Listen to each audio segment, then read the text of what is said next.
B not വാഴ B ലേക്ക് smart. So നമുക്ക് എന്ത് ചെയ്യാം, ക്വസ്റ്റ്യൻ ഡിസ്കസ് ചെയ്യാം. ഇതാ പിടിച്ചോ. Redraw the diagram and identify label parts given below. ഒന്നുമില്ല, ഈ ചിത്രം എന്ത് ചെയ്യുക, അതേപോലെ പകർത്തി വരയ്ക്കുക. ബാക്കി ഇവിടെ കുറേ പോയിന്റ്സ് തന്നിട്ടുണ്ട്. ആ പോയിന്റ്സിന് കറക്റ്റ് സ്യൂട്ട് ആവുന്നത് എന്ത് ചെയ്യുക, ഇവിടെ മാർക്ക് ചെയ്യുക അല്ലെങ്കിൽ ലേബൽ ചെയ്യുക. ഇതാണ് ഇതിൻ്റെ പച്ച മലയാളം. ഇങ്ങനത്തെ ക്വസ്റ്റ്യൻസ് നമ്മൾ ഒരുപാട് കണ്ടിട്ടുണ്ട്.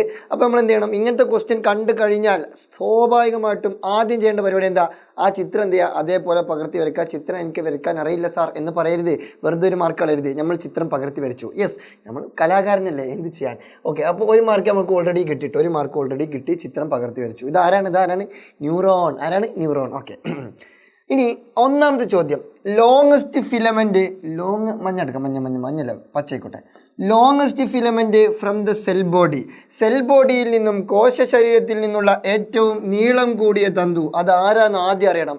കോശ ശരീരത്തിൽ നിന്നുള്ള ഏറ്റവും നീളം കൂടിയ തന്തു ആരാ ആക്സോൺ. ആരാണ് ആക്സോൺ. അപ്പോൾ ഇതിലെവിടെയാ സാർ ആക്സോൺ?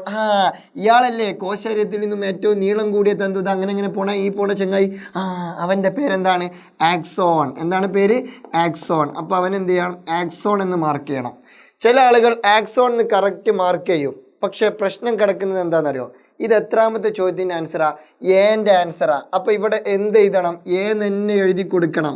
അല്ലെങ്കിൽ ചിലപ്പോൾ ഞാൻ വിചാരിക്കും, അല്ലെങ്കിൽ ക്വസ്റ്റ്യൻ പേപ്പർ നോക്കുന്ന ടീച്ചേഴ്സ് വിചാരിക്കും ഇത് മേ ബി സീൻ്റെ ആൻസർ ആണെന്ന് അവർക്ക് വിചാരിച്ചൂടെ, ഡീൻ്റെ ആൻസർ ആണെന്ന് വിചാരിച്ചൂടെ, ബീൻ്റെ ആൻസർ ആണെന്ന് വിചാരിച്ചൂടെ. അവരങ്ങനെ വിചാരിക്കുന്നതിൽ തെറ്റുണ്ടോ? ഒരു തെറ്റും ഞാൻ കാണില്ല. കാരണം ഇത് ഇതിൻ്റെ ആൻസർ ആണെന്നുള്ളത് നമുക്ക് എന്ത് ചെയ്യാൻ പറ്റില്ല. നമുക്ക് അയാൾ ഏത് ആൻസറാണ് എഴുതിയത് എന്നുള്ളത് നമുക്ക് ഊഹിക്കാനൊന്നും പറ്റില്ലല്ലോ, ടീച്ചേഴ്സിന് ഊഹിക്കാൻ പറ്റില്ല. സോ നമ്മൾ എന്ത് ചെയ്യണം, കറക്റ്റ് ഇവിടെ മെൻഷൻ ചെയ്യണം.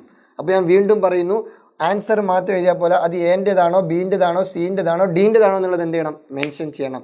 അപ്പോൾ നമ്മൾ ഓരോ കാര്യങ്ങളും എന്ത് ചെയ്യണം, കൃത്യമായി ശ്രദ്ധിക്കണം. ഓക്കെ, അപ്പോൾ പോട്ടെ. ഇനി രണ്ടാമത്തത്, സെക്രീറ്റ്സ് ന്യൂറോ ട്രാൻസ്മിറ്റർ. അതെന്താ സാർ ന്യൂറോ ട്രാൻസ്മിറ്റർ?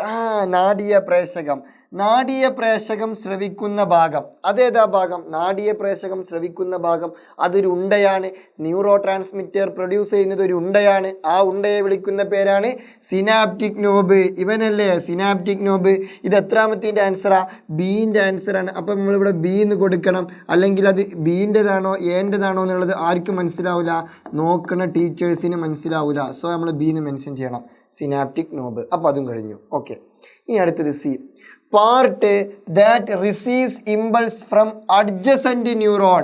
തൊട്ടടുത്ത ന്യൂറോണിൽ നിന്നും മെസ്സേജസിനെ, സന്ദേശത്തെ, ഇമ്പൾസിനെ സ്വീകരിക്കുന്നത് ആര് ഡെൻഡ്രോൺ അല്ലേ? അല്ല, പിന്നെ ആരാ, ഡെൻഡ്രൈറ്റ്. ആരാണ് ഡെൻഡ്രൈറ്റ്? ഡെൻഡ്രോൺ എന്ന് പറഞ്ഞാൽ ഈ കൂർപ്പാണ്. ഈ കൂർപ്പല്ല തൊട്ടടുത്ത ഭാഗത്തിൽ നിന്ന് എന്ത് ചെയ്യുന്നത്, മെസ്സേജ് സ്വീകരിക്കുന്നത്. തൊട്ടടുത്ത ന്യൂറോണിൽ നിന്നും മെസ്സേജ് സ്വീകരിക്കുന്നത് ഈ ബ്രാഞ്ചാണ്, ഡെൻഡ്രോണിൻ്റെ ഈ ബ്രാഞ്ച്. അപ്പോൾ ഡെൻഡ്രോണിൻ്റെ ഈ ബ്രാഞ്ചിനെ വിളിക്കുന്ന പേരാണ് ഡെൻഡ്രൈറ്റ്. എന്താണ് പേര്, ഡെൻഡ്രൈറ്റ്. അപ്പോൾ സീൻ്റെ ആൻസർ എന്താണ്, ഡെൻഡ്രൈറ്റ്. മലയാളത്തിൽ ഡെൻഡ്രൈറ്റിൻ്റെ പേരെന്താണ്, ഡെൻഡ്രൈറ്റ് തന്നെ.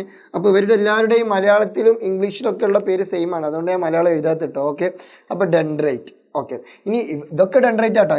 ഇവൻ ഡെൻഡ്രൈറ്റ് ആണ്. ഏതും എന്ത് ചെയ്യുക, ഞങ്ങൾക്ക് മാർക്ക് ചെയ്യാം. ഞാൻ ഇപ്പോൾ തൽക്കാലം ഇവനെ മാർക്ക് ചെയ്തു എന്നുള്ളൂ. ഓക്കെ, കുഴപ്പമൊന്നുമില്ലല്ലോ, ഹാപ്പിയാണ്. ഇനി നാലാമത്തെ ചോദ്യം, carries impulses to the cell body. Cell ബോഡിയിലേക്ക്, കോശ ശരീരത്തിലേക്ക് ആവേഗങ്ങളെ എത്തിക്കുന്ന ഭാഗം.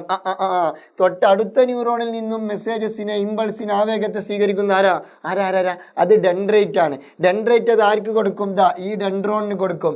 ഡെൻഡ്രോൺ എന്നിട്ട് അത് ആർക്ക് കൊടുക്കും, ഈ സെൽ ബോഡിയിലോട്ട് കൊടുക്കും. അപ്പോൾ സെൽ ബോഡിയിലോട്ട്, കോശ ശരീരത്തിലോട്ട് മെസ്സേജ് എത്തിക്കുന്നത് ആരാ ഈ കൂർപ്പല്ലേ. ആ കൂർപ്പിനെ വിളിക്കുന്ന പേരാണ് ഡെൻഡ്രോൺ.